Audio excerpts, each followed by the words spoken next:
We have seen in the section of the press, the NPP has claimed that they will form the EC in the current district council, Autonomous Council. But to make it more like to highlight this thing to the public through the media, till today we have not received any call letter or discuss to be a part and parcel in the EC in the current district council. Claim that they have the majority and they are claiming to form the EC with 15 numbers.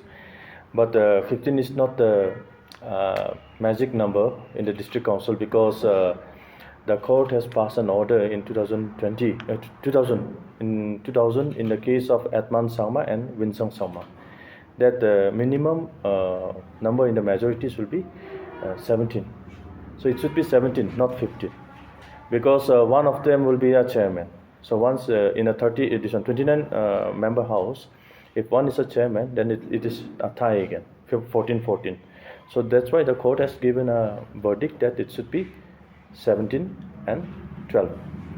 So if they want to form an EC, it has to be 17. So I think for some reason, I think the governor has been misled by the leaders of NPP that 15 numbers they can form the EC.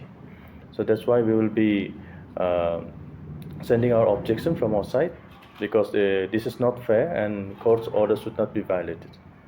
And then second thing is we have not made any decision to support, because there has been speculation that BJP is actually supporting NPP. It is false, and we are sticking to our principle, and we would continue our fight against corruption. So if we have to be in the EC, it has to be led by the BJP. We are not going to support the EC which is actually being run by led by some other party, which we are not endorsing at this point. So if we are going to be involved, it has to be the BJP led EC. Thank you.